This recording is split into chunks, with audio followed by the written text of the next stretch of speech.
Economy পড়ে যাবে, তেলের দাম বেড়ে যাবে, প্রেশিয়াস জিনিস পাবেন না, নিত্য প্রয়োজনীয় জিনিসের দাম বেড়ে যাবে। একটা ব্যাটল অনেক কিছু নষ্ট করে ফেলে। একটা যুদ্ধ বিশ্বের প্ল্যাটফর্ম চেঞ্জ করে ফেলতে পারে। আর যদি সেটা কোনো নিউক্লিয়ার যুদ্ধ হয় তাহলে তো কথাই নাই, যেখানে বোম একটা পড়বে শেষ ম্যাসাকার। আর এখনকার নিউক্লিয়ার ওয়েপেন্স গুলো ওই জাপানের হিরোশিমা নাগাসাকির মতো নয়, এখনকার গুলো আরো অনেক শক্তিশালী। একটা বোমা একটা রাষ্ট্রকে উড়িয়ে দেওয়ার জন্য যথেষ্ট। মানুষ কঙ্কাল ছাই হয়ে যাবে, কিচ্ছু করতে পারবে। সামনে একটা বড় ফাসাদ অপেক্ষা করছে, আল্লাহ ভালো জানেন। একটা বড় মালহামা হবে পৃথিবীতে, মহাযুদ্ধ। এই যুদ্ধে পৃথিবীর অনেক মানুষ মারা যাবে, এমনটা হাদিসের মধ্যে এসেছে। কে জানে, আল্লাহ ভালো জানেন এটা কবে হবে, কত সালে, কিভাবে হবে, আল্লাহ ভালো জানেন। এমন হতেও পারে এটাই সেই পারমাণবিক যুদ্ধের সূচনা, আল্লাহু আলাম। কারণ তারা শুরু করেছিল প্যালেস্টাইনকে কেন্দ্র করে, সেখানে পারে নাই। সিরিয়াকে কেন্দ্র করে চেষ্টা করেছে একটা মহাযুদ্ধ লাগানোর, পারে নাই। সিরিয়াকে কেন্দ্র করে প্রায় হয়েই গিয়েছিল, এখানে অনেকগুলো দেশ ইনভলভ হয়ে গিয়েছিল, কিন্তু নিউক্লিয়ার যুদ্ধ পর্যন্ত যায়নি। কিছু মানুষ চাচ্ছে, একটা সভ্যতা চাচ্ছে যে পৃথিবীতে একটা মহাযুদ্ধ ঘটুক, এর ফলে পৃথিবীর ম্যাক্সিমাম মানুষ যেন মারা যায়, পরাশক্তিগুলো দমন হয়ে যায়, সে নতুন করে রাইজ করবে, সেই অপেক্ষায় বসে আছে। প্রথম বিশ্বযুদ্ধের পরে একটা কান্ট্রি বিশ্বের রুলিং স্টেট হয়েছে, দ্বিতীয় বিশ্বযুদ্ধের পর আরেকটা কান্ট্রি বিশ্বের রুলিং স্টেট হয়েছে। এখন অন্য কোনো রাষ্ট্রকে যদি পৃথিবীর শাসন রাষ্ট্র হিসেবে আত্মপ্রকাশ করতে হয়, তাহলে বিশ্বে আরেকটা বড় যুদ্ধের দরকার আছে। জ্ঞানী মানুষ ইশারা বুঝবেন, তারা এই চেষ্টাই করছে। এভাবে বিশ্বের পরাশক্তিগুলোকে তারা লড়িয়ে দেওয়ার চেষ্টা করছে, এবং পিছন থেকে তারা দাবার গুটি চালছে, তারা সামনে আসবে না। এগুলো তারা বুঝবে যাদের দু চোখ আছে, খিদর আলাইহিস সালামের মতো। তারা বুঝবে না, লাহুম কুলুবুন লা ইয়াফকাহুনা বিহা ওয়া লাহুম আযানুন লা ইয়াসমাউনা বিহা ওয়া লাহুম আ'য়ুনুন লা ইউবসিরুনা বিহা উলাইকা কাল আনআম বাল হুম আদাল। এই শ্রেণীর মানুষ এগুলো বুঝবে না। তো পৃথিবীর প্রতিটা ক্ষেত্রে ফাসাদ মানুষ সৃষ্টি করেছে, আর মানুষের জন্য এই পৃথিবীর ক্ষতি অপেক্ষা করছে, পরকালীন ক্ষতি অপেক্ষা করছে। মানুষ বুঝতে পারছে না যে এর ফলে কি হতে পারে।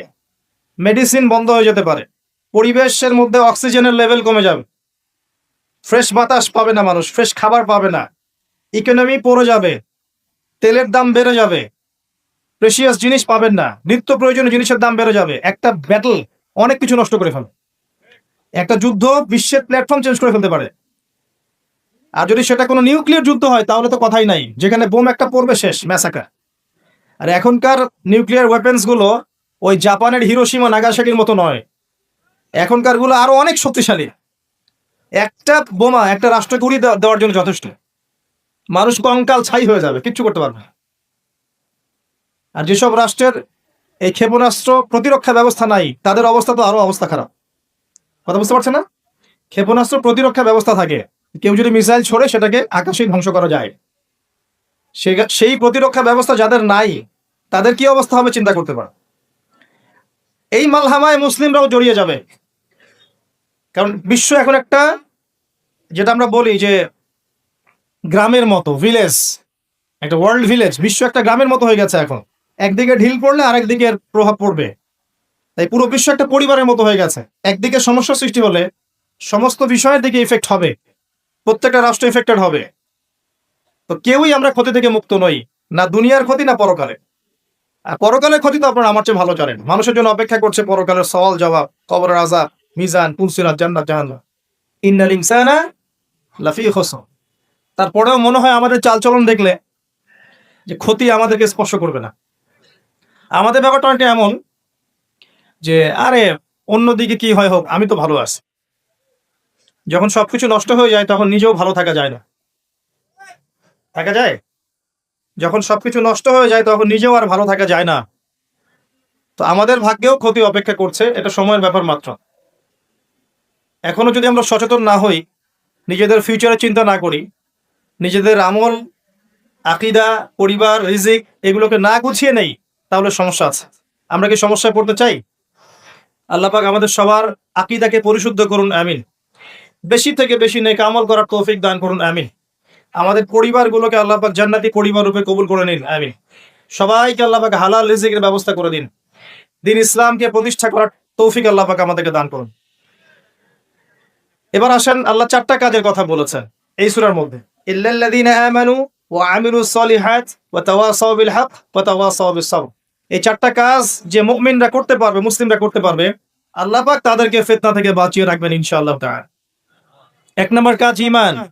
ঈমানের পিলার কয়টা? কয়টা? তিনটা? ছয়টা? কয়টা?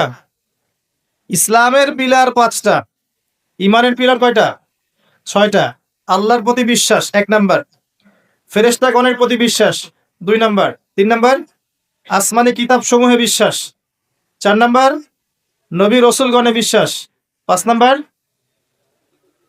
পরকালে বিশ্বাস, ওয়াল ইয়াউমিল আখির, পরকালে বিশ্বাস, আর ছয় নাম্বার হচ্ছে তাকদীর বা ভাগ্যের ভালো মন্দের প্রতি বিশ্বাস। এগুলোকে তিনটা কাজ করতে হয়, মনে বিশ্বাস করতে হয়, মুখে স্বীকৃতি প্রদান করতে হয় এবং কাজে বাস্তবায়ন করতে হয়। কেউ যদি খালি বলে, মুখে বলে লা ইলাহা ইল্লাল্লাহ, কাজ নাই, চলবে?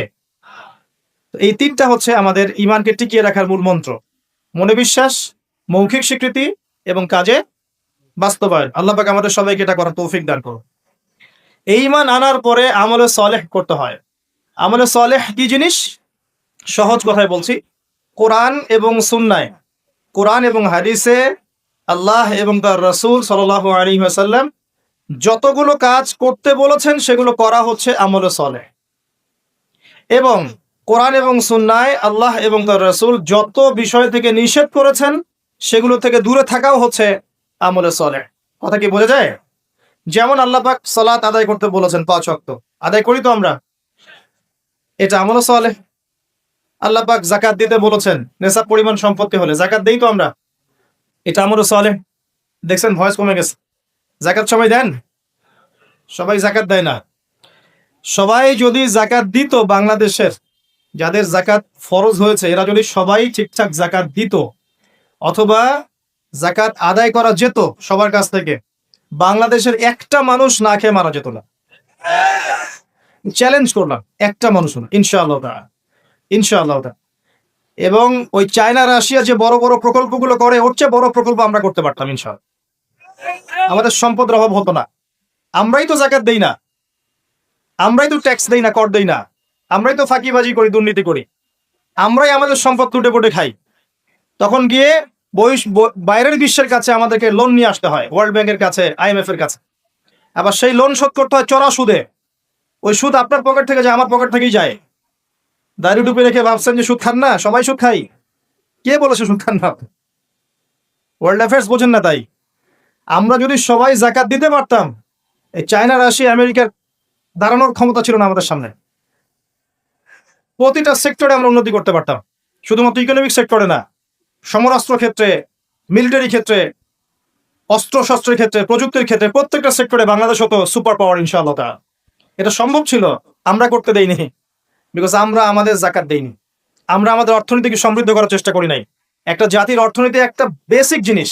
ইকোনমিক সেক্টর যদি ডেভেলপ না হয়, আপনি যতই তাকবীর মারেন, নারায়ে তাকবীর, আল্লাহু আকবার, কিছু করতে পারবেন? এটা বাস্তবতা। শুধু আইওয়াস শোডাউন করে লাভ নাই তো, প্র্যাকটিক্যাল হন। আমাদের মাথা পিছু আয় কত?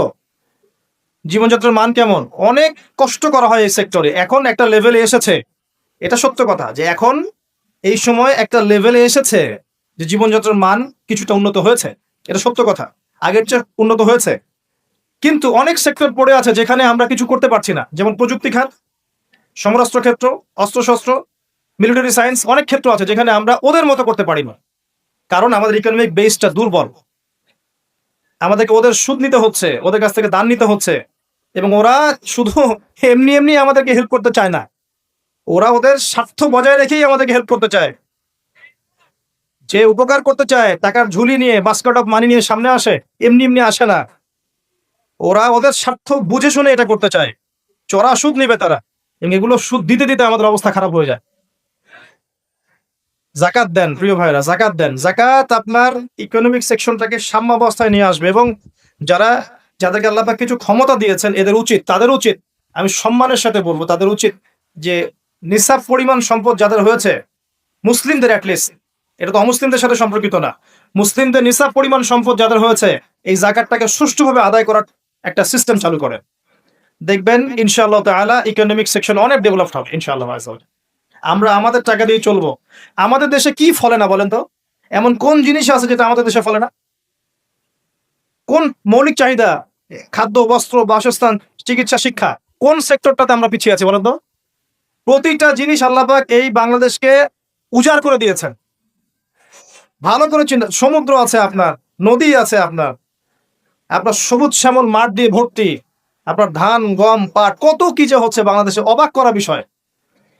এই এদেশের মাটিতে অনেক বড় বড় আল্লাহর ওলিরা এসেছিলেন জানেন, অনেক বড় বড় দোয়া করেছেন তারা দেশের জন্য, এই জায়গার জন্য। জায়গাটা এমনি এমনি তো সুজলা সফল হয়নি। আল্লাহর বান্দারা যখন এখানে তাওহীদে থাকবে, সুন্নতে থাকবে, ইসলামে থাকবে, আল্লাহ আসমান জমিনের বরকতের দরজা খুলে দেবেন ইনশাআল্লাহ। এখন পর্যন্ত এখানে বহু বরেণ্য ওলামায়ে কেরাম আছেন। আল্লাহকে সেজদা করা মানুষের অভাব নাই। মানুষ ৫ ওয়াক্ত নামাজ পড়ে, মানুষের মধ্যে ইসলামের প্রেম আছে, মহব্বত আছে। রমজান মাসে তারা আরো বেশি মুসল্লি হয়ে যায়। অনেক দুর্বলতা আছে, কিন্তু আমাদের দেশের মানুষ ইসলামকে ভালোবাসে, ভালোবাসে না? কোরআনকে ভালোবাসে। আল্লাহ পাক রহমতের প্রতিটা দরজা খুলে দিয়েছেন দেশের জন্য। মাটি উর্বর, আপনার সাগর আছে, গ্যাস পাওয়া যাচ্ছে, কয়দিন পর তেল পাওয়া যাবে, আর অনেক কিছুই পাওয়া যাবে। যদি আমরা আমাদের ক্ষেত্রে সৎ হতাম, আমরা আমাদের সম্পদ কাজে লাগাতে পারতাম, যাকাত দিতাম ঠিকঠাক মতো, কেউ দুর্নীতি করতাম না, কোন দেশের কাছে লোন নেওয়ার কোনো প্রয়োজন ছিল না। আমরা আমাদের মতো করে চলতে পারতাম, মাথা উঁচু করে। এখন এই ক্ষমতা আল্লাহ পাক যাদেরকে দিয়েছেন, তারা যদি এই বিষয়গুলোর দিকে চোখ দেন, এটাই সবে কল্যাণকর। এটা সবার দায়িত্ব নয়। যাদেরকে আল্লাহ পাক এই দায়িত্ব দিয়েছেন, তাদের জন্য এই বিষয়গুলো। আমরা শুধু সর্বোচ্চ বিষয়গুলোকে বোঝানোর চেষ্টা করতে পারি বা মানুষকে দাওয়াত প্রদান করতে পারি, এতটুকু। আল্লাহ পাক আমাদেরকে বোঝার তৌফিক দেন। প্রতিটা ক্ষেত্রে আমরা উন্নতি করতে পারবো যদি আপনি সালাতে আসেন, যাকাতে আসেন, ইসলামে আসেন, কোরআন সুন্নাহে আসেন। কি বলছিলাম? ইমানের 6 পিলারে 3টা কাজ: মনে বিশ্বাস, মৌখিক স্বীকৃতি, কাজে বাস্তবায়ন, তারপরে আমল সালেহ। প্রতিটা কাজ যা আল্লাহ এবং তার রাসূল করতে বলেছেন, করলেই আমল সালেহ। যেমন নামাজ, আমল সালেহ; যাকাত, আমল সালেহ; আপনি সামর্থ্য হলে হজ করবেন, আমল সালেহ; উমরা করবেন, আমল সালেহ। রমজান মাস আসছে সামনে, রমজানে 30টা রোজা রাখবেন, তারাবির সালাত করবেন, কোরআন খতম দিবেন, সব কি আমল সালেহ। আমরা দোয়া করি আল্লাহ পাক যেন আমাদের সবাইকে রমজানে পৌঁছে দেন এবং বেশি থেকে বেশি রমজানে আমল করিয়ে গুনাহ মাফ করানোর তৌফিক আল্লাহ পাক আমাদেরকে দান করুন। প্রতিটা কাজ, পিতামাতার খেদমত করা, আপনার পরিবারের সন্তানকে সুসন্তান রূপে মানুষ করা, এমনকি স্ত্রীর মুখে খাবার তুলে দেয়া, অন্য মুসলিম ভাইয়ের সাথে হাসি মুখে সাক্ষাৎ করা, এমনকি মুসাফা করা, প্রতিটা কাজই কি আমল সালেহ। ছোট থেকে ছোট কাজ আমল সালেহ। মুসলিম ভাইকে দেখেছেন, হাসি মুখে সালাম দিয়েছেন, আমল সালেহ। আপনি স্ত্রীকে মহব্বত করে খাইয়ে দিয়েছেন, আমল সালেহ। গার্লফ্রেন্ডকে খাওয়ালে আমল সালেহ হবে না, স্ত্রীকে খাওয়াতে হবে। কথা কি বুঝতে পারছেন? আল্লাহর হালালে থাকেন, প্রতিটা কাজ আমল সালেহ। আপনি বাথরুমে যাচ্ছেন, দোয়া পরে ঢুকলেন, দোয়া পরে বের হলেন, আমল সালেহ। ঘুমাচ্ছেন, দোয়া পরে ঘুমাচ্ছেন, ঘুম থেকে উঠে দোয়া পড়লেন, আমল সালেহ।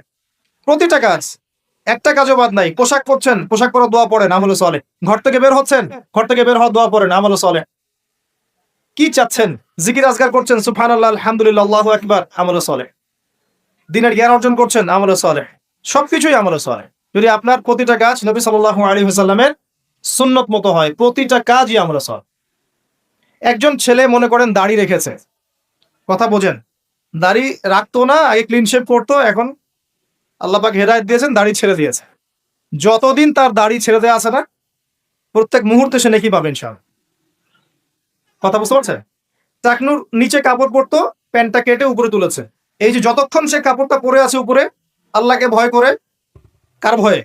আল্লাহর ভয়ে, এই প্রতিটা মুহূর্তের জন্য নেকি হবে ইনশাআল্লাহ। আপনি দিনের জ্ঞান অর্জন করতে গেছেন, আলেম ওলামার কাছে গেছেন, মাদ্রাসায় গেছেন, বক্তব্যে গেছেন, এই যে যতক্ষণ সময় আপনি এখানে আছেন, প্রতিটা মুহূর্তের জন্য আপনি নেকি পাবেন। বিয়ে করেছেন আপনি চরিত্র হেফাজত করার জন্য, এই যে আপনি পরিবার চালানোর জন্য। ইতিমধ্যে একটা আমি অ্যানাউন্সমেন্ট দিয়ে নেই, সেটা হচ্ছে প্যান্ডেলের মধ্য থেকে ইতিমধ্যে অনেকগুলো মোবাইল হারিয়ে গেছে। তো সবাই দয়া করে সতর্ক থাকেন, নিজ নিজ মোবাইল নিজের কাছে রাখেন। এই বেটাও মনে আমল সালেহ নিয়াতে আসছে। থ্যাংক ইউ ভাই। শোনো ভাই, যে কাজগুলো করেছো, যদি আল্লাহকে ভয় করে থাকো, চুপচাপ যেখান থেকে নিয়েছো চুপচাপ রেখে চলে যাও। না হলে তোমার জন্য অপেক্ষা করছে পরকাল একটা শাস্তি। আল্লাহ পাক কিয়ামতের মাঠে ওঠার সাথে সাথে তোমার ডান হাত কবজি পর্যন্ত কেটে দিবেন। খুব সতর্ক। আর এই যে এই কথাটা আল্লাহ পাক আমার মুখ দিয়ে বের করালেন, তোমার কানে কিন্তু পৌঁছেছে, তুমি দাওয়াত পেয়েছো, সতর্ক আমি করেছি। চুরির শাস্তি কবজি পর্যন্ত হাত কেটে ফেলা। আমাদের চুরির শাস্তি গণধোলাই দেওয়া হয় না, এটা ঠিক না, এটা ঠিক না, এটা গায়ে আইন হাতে তুলে নেবেন না। শাস্তি হাত কেটে ফেলা, এটা ইসলামিক লস, এখানে বাস্তবায়িত নাই, কিন্তু এটা লস। আল্লাহ পাক এটা করবেন কিন্তু পরকালে, সতর্ক সাবধান থাকবে। আর সিসকে চোরকে আর কত পিটাবেন? আপনার আমার মাথার উপরে তো অনেক বড় বড় চোর বসে থাকে, তখন কি করবেন? কোটটায় সুট পরে মানুষকে লুটছে, যত বেশি বাহ্যিক চাকচিক্য তত বড় প্রতারণা করা হয়, লুটপাট করা হয়। এগুলো তো আপনি কিছু করতে পারেন।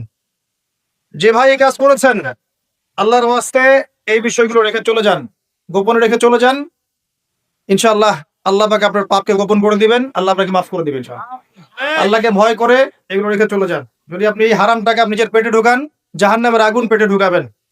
আল্লাহ পাক বোঝার তৌফিক দান করুন। আসেন, আমি লম্বা সময় আলোচনা করতে পারবো না, আমি গুটিয়ে নিব। আমরা আমলে সলেহের কথা বলছিলাম। প্রতিটা কাজ যদি আপনি নবী সাল্লাল্লাহু আলাইহি ওয়াসাল্লামের সুন্নাহ মতো করেন, আমলে সলেহ হন। চরিত্র রক্ষা করার জন্য আপনি বিয়ে শাদী করেছেন, পরিবারকে ভরণ পোষণ করাচ্ছেন, এমনকি স্ত্রীর সাথে যে মিলিত হচ্ছেন, এটাও আপনার নেকি হবে ইনশাআল্লাহ। প্রতিটা কাজ। একই সাথে আরেকটা পয়েন্ট ভুলবেন না, কোরআন এবং সুন্নাতে আল্লাহ পাক যত বিষয়কে নিষেধ করেছেন, এই নিষেধগুলো বর্জন করার নামও কিন্তু আমলে সলেহ। শুধুমাত্র নেকি কাজ করব আর পাপ কাজ ছাড়বো না, এমনটা কিন্তু আমলে সলেহ নয়। যেমন আল্লাহ পাক শিরিক করতে নিষেধ করেছেন, শিরিক না করা আমলে সলেহ। কুফরি করতে নিষেধ করেছেন, কুফরি না করা আমলে সলেহ। আল্লাহ পাক বেদাত করতে নিষেধ করেছেন, বেদাতি আমল না করা কি? আমলে সলেহ। আল্লাহ পাক হারাম খেতে নিষেধ করেছেন, হালাল খাওয়া আমলে সলেহ। আল্লাহ পাক পর্দা করতে বলেছেন, বেপর্দায় না চলা আমলে সলেহ। আল্লাহ পাক জেনার ধার কাছেও যেতে নিষেধ করেছেন, তাই চরিত্র রক্ষার জন্য বিয়ে করা কি? আমলে সলেহ। প্রতিটা কাজ যা আল্লাহ করতে বলেছেন করা আমলে সলেহ, রাসূল করতে বলেছেন সাল্লাল্লাহু আলাইহি ওয়াসাল্লাম করা আমলে সলেহ। সেই প্রতিটা কাজ যা আল্লাহ এবং তার রাসূল নিষেধ করেছেন, সেগুলো না করাও আমলে সলেহ। মনে থাকবে কথা। আমাদের একটা সমস্যা বলি এখন, আমরা যেটা করি সেটা হলো আমরা অনেক ভালো কাজ করি ঠিকই, কিন্তু আল্লাহর হারামগুলোকে ছাড়তে পারি না। কথা ঠিক না বেঠিক? দেখবেন নামাজ পড়ি 5 ওয়াক্ত, সুদ ছাড়তে পারি না, বুঝছেন না? আমরা যাকাত, আমরা দান সাদাকা করি মাঝে মাঝে, ফরজ যাকাত দেই না।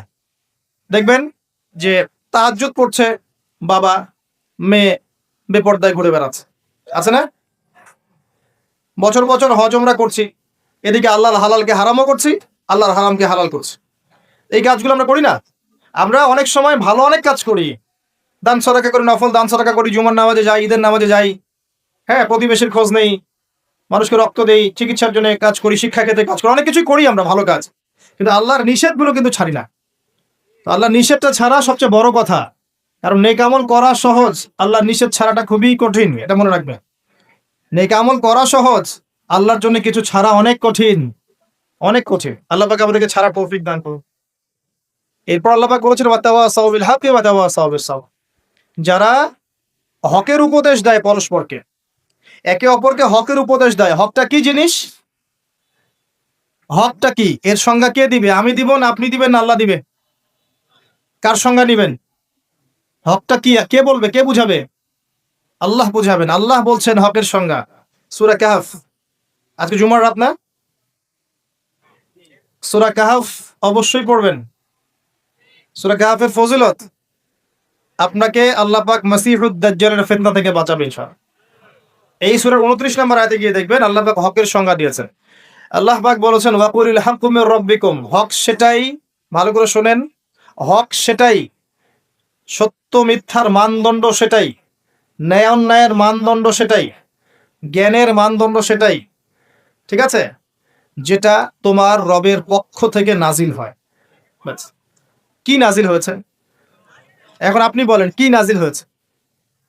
যখন তাওরাত নাজিল হয়েছিল ওটাই হক ছিল, ইনজিল নাজিল হয়েছে ওটাই হক ছিল, জাবুর নাজিল হয়েছে ওটাই হক ছিল। এখন কি আছে? কোরআন এবং এর ব্যাখ্যা হাদিস, কিয়ামত পর্যন্ত কি অন্য কোনো উৎস আসবে? অন্য কোন নবী আসবেন?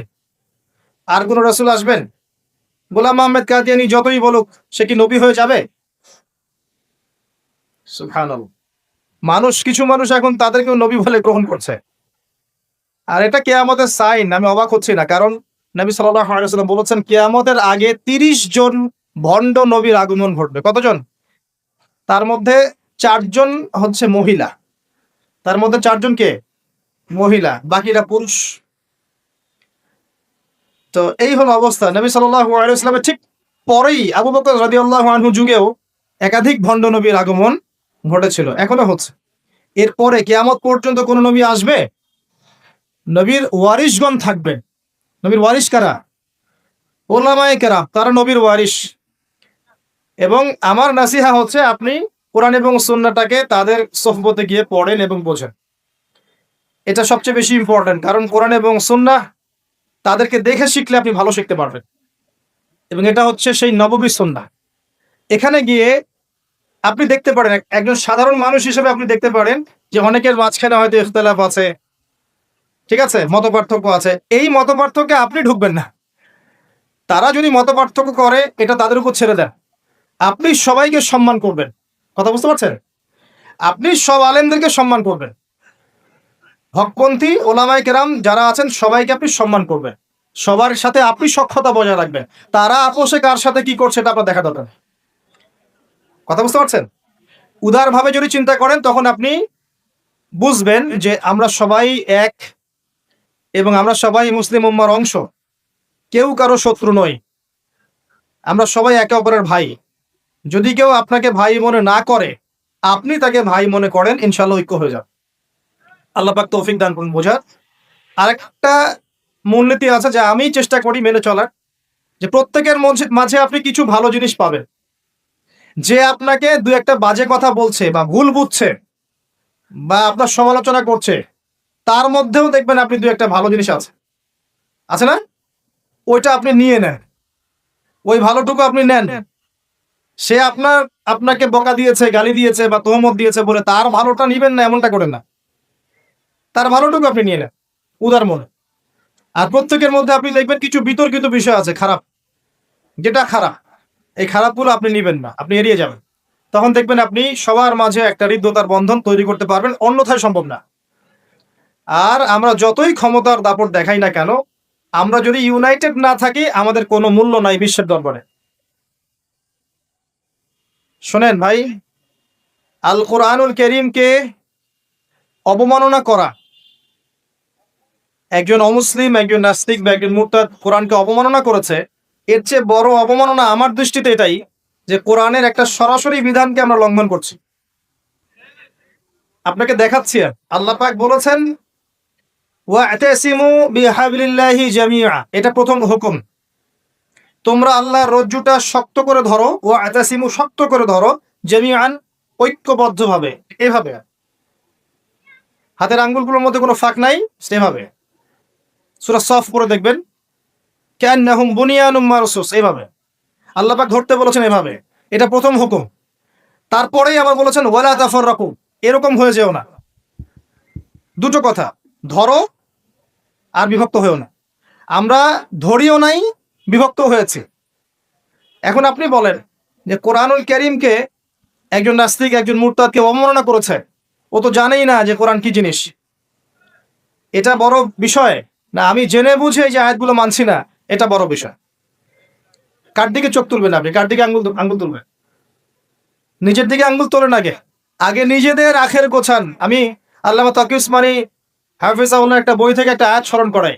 একটা আয়াতকে নিয়ে তিনি একটা বই লিখে ফেলেছেন যে ইয়া আইয়ুহাল্লাযীনা আমানু আলাইকুম আনফুসাকুম লা ইয়াদুররুকুম মান দাল্লা ইন ইহতাদাইতুম ইলাল্লাহি মারজিউকুম জামিআন ফায়ুনাব্বিউকুম বিমা কুনতুম তা'মালুন। হে মুমিনগণ, তোমরা আগে নিজেরা নিজেদের নফসকে ঠিক করো। নিজের ঘর নিজে ঠিক করো। নিজের ঘর নিজে ঠিক করো, নিজের নফস নিজে ঠিক করো। আগে নিজের দিকে আঙ্গুল তোলেন। আমাদের দুর্বলতা কোথায়? আমাদের তাওহীদের সমস্যা আছে, সুন্নতে অনেক সময় সমস্যা আছে, রিজিকের সমস্যা আছে, ঐক্য নাই, মিল মহব্বত নাই, ইউনাইটেড প্ল্যাটফর্ম নাই। অন্যের দিকে আঙ্গুল তুলতে যাবেন কি জন্য? আগে নিজে ঠিক করেন। আলাইকুম আনফুসাকুম, এখানে আমরা কোরআনের সরাসরি বিরোধিতা করেছি, লঙ্ঘন করেছি। এটা কোরআনের আরো বড় অবমাননা আমার দৃষ্টিতে। এই জন্যই রিকোয়েস্ট করি যে অ্যাটলিস্ট অর্থগুলো বোঝার চেষ্টা করুন। আপনি তিলাওয়াত তো করবেনই, প্রত্যেক হরফে 10 নাকি পাবেনই, এটাতে তো কেউ বাধা দিবে না। প্রত্যেক হরফে 10টা করে নাকি পাবেন। এই যে আয়াতটা আমি পড়ে শোনালাম, এটার যদি অর্থটা আপনি না জানতেন তাহলে কি এই মেসেজটা পেতেন? এই মেসেজটা কি পাওয়ার দরকার নাই? এটাই আল্লাহ পাক বলছেন, ওয়াযারু মা বাকিয়া মিনার রিবা, সুদের অবশিষ্ট অংশ ছেড়ে দাও। ওয়া ইল্লাম তাফআলু, যদি তোমরা এটা না করো, ফাআযানু বিহারবি মিনাল্লাহি ওয়া রাসূলিহি, আল্লাহ এবং তার রাসূলের সাথে যুদ্ধের ঘোষণা শুনে রাখ। আল্লাহ এটা বলছেন, আমি খাচ্ছি। কে অবমাননা করলো বেশি, আমি না নাস্তিক? কে করলো? আর এই যে আয়াতটা আমি পড়ে শোনালাম, এটার যদি আপনাকে আমি অর্থটা না বলতাম, আপনি কি বুঝতে পারতেন? এই অর্থ জানার দরকার নাই। এটাই বোঝাচ্ছি প্রতিটা ক্ষেত্রে। ওয়ালা তাকরাবু জিনা, জিনার কাছেও যেও না। আমরা করছি। আতিউল্লাহ ওয়া আতিউর রাসূল, আল্লাহর আনুগত্য করো, রাসূলের আনুগত্য করো, করছি না। তো আমরা কোরআনের যে আয়াতগুলোকে মানছি না বা আমল করছি না, এটা কি কোরআনের অবমাননা হচ্ছে না? এবং আল্লাহর এই মেসেজগুলো যে আমরা বোঝার চেষ্টা করছি না, এটা কি কোরআনের অবমাননা হচ্ছে না? কোরআনের ভিতরে তো ঢুকতে হবে, এর হকটা আদায় করতে হবে। আল্লাহ পাক আমাদেরকে বোঝার তৌফিক এনায়েত করুন, আমিন। এবং এই কাজগুলো কাদের, যারা এগুলোর জ্ঞানে দক্ষ, তাদের কাছে গিয়ে আপনি এগুলো জানবেন। এতে তাদের সম্মান আরো বাড়বে, কমবে? কখনো না। হকটা আল্লাহর পক্ষ থেকে আসে এবং এই হকের দাওয়াত একে অপরকে দিতে বলা হয়েছে। যত মানুষ আপনার আহ্বানে হকপন্থী হবে, হকের পথে আসবে, এই সমস্ত মানুষের নেকি আপনি পাবেন ইনশাআল্লাহ তাআলা। এবং যদি কেউ আপনার দ্বারা বাতিলপন্থী হয়ে যায়, পথভ্রষ্ট হয়ে যায়, তাহলে ওই মানুষদের গুনাহও কিন্তু আপনার কাঁধে চলে আসবে। তাই সতর্ক হওয়া উচিত আমাদের সবার। আল্লাহ পাক আমাদের সবাইকে সতর্ক হওয়ার তৌফিক এনায়েত করুন, আমিন। সর্বশেষ আল্লাহ পাক বলেছেন ওয়াতাওয়াসাউ বিস-সাবর, ধৈর্যের কথা। সবর মানে এটা নয় যে আমি পরিস্থিতি পরিবর্তনের অপেক্ষায় বসে আছি, এখন খারাপ সময় চলছে, একসময় ভালো সময় আসবে, আমি ভালো হয়ে যাব, এটার নাম সবর নয়। সবর মানে খারাপ অবস্থার পরিবর্তনের চেষ্টা করা, এর জন্য স্ট্রাইভ করা। সবরের এক্সাম্পল আপনি নেন নূহ আলাইহিস সালাম থেকে 950 বছর দাওয়াতি কাজ করেছেন। সবরের এক্সাম্পল নেন ইব্রাহিম আলাইহিস সালামের কাছ থেকে, পরিবার ছেড়ে দিয়েছেন, সমাজ ছেড়ে দিয়েছেন, আগুনের পরীক্ষাও দিয়েছেন। সবর নেন ঈসা ইবনে মারইয়ামের কাছ থেকে, আল্লাহ পাক শেষে পৃথিবীতে জায়গায় হয়নি, আল্লাহ পাক তাকে আসমানে তুলে নিয়েছেন। সবর দেখেন মুহাম্মদ সাল্লাল্লাহু আলাইহি ওয়াসাল্লামে 23 বছর নবী হওয়ার পরে কত যে নির্মম অত্যাচার তাকে সহ্য করতে হয়েছে আমাদের কল্পনার বাইরে। তাকে সারা জীবনে 16টা গালি খেতে হয়েছে, তাকে 15 বার মানুষ হত্যা করার চেষ্টা করেছে, আত্মীয় স্বজন তাকে তিরস্কার করেছে, গলার মধ্যে গামছা পেঁচিয়েছে, এই যে আপনার উটের ভুঁড়ি, নাড়ি ভুঁড়ি পিঠে চাপিয়ে দিয়েছে, দেয় নাই? তাকে দেশ থেকে চলে যেতে হয়নি, তায়েফবাসী তাকে আঘাত করেনি, উহুদের প্রান্তরে তার দাঁত শহীদ হয়ে যায়নি। এত কিছু করতে হয়েছে কি জন্যে? হকের জন্যে। এই সবরের প্রশ্ন আসবে যখন আমরা হকের উপর থাকবো, তখন সবরের প্রশ্ন আসবে। গোল আলু মার্কা মুসলিম হলে তার সবরের প্রশ্ন আসছে না। কথা বুঝতে পারছেন না? যদি যে বিষয়গুলো নিয়ে কথা বললে বা যেগুলো করলে কোনো সমস্যা নাই, কেউ কিচ্ছু বলবে না, খাওয়ার পর মিষ্টি খাওয়া সুন্নত, তাই না?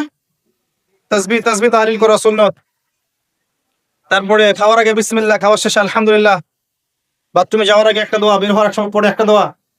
এই যে বিষয়গুলো আছে, যেগুলো ইসলামের চরম শত্রুর মুখের উপর বললেও তার কোনো সমস্যা নাই, তখন কোনো বাধার প্রশ্ন আসবে না। যখন আপনি কমপ্লিট ইসলামটাকে সমাজের সামনে উপস্থাপন করার চেষ্টা করবেন এবং এটার জন্য আপনি স্ট্রাইভ করবেন, তখন আপনার হকের পথে বাধা আসবে, তখন সবরের প্রশ্ন আসবে। এবং এই সবরের এক্সাম্পল আমরা নবীদের জীবন থেকে নিতে পারি, রাসূলুল্লাহ সাল্লাল্লাহু আলাইহি ওয়াসাল্লাম সাহাবায়ে কেরামের জীবনী থেকেও নিতে পারি। আল্লাহ পাক আমাদের সবাইকে তার দ্বীনের পথে হকপন্থী হওয়ার তৌফিক দান করুন এবং সবর করার তৌফিক দান করুন, আমিন। এই সূরাটা যথেষ্ট একজন মানুষের শেষ করার জন্যে।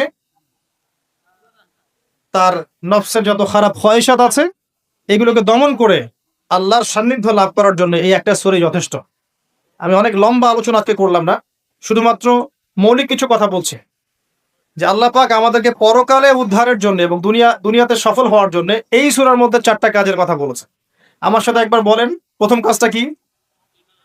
ঈমান। ঈমানের পিলার কয়টা? 6টা। মনে থাকবে?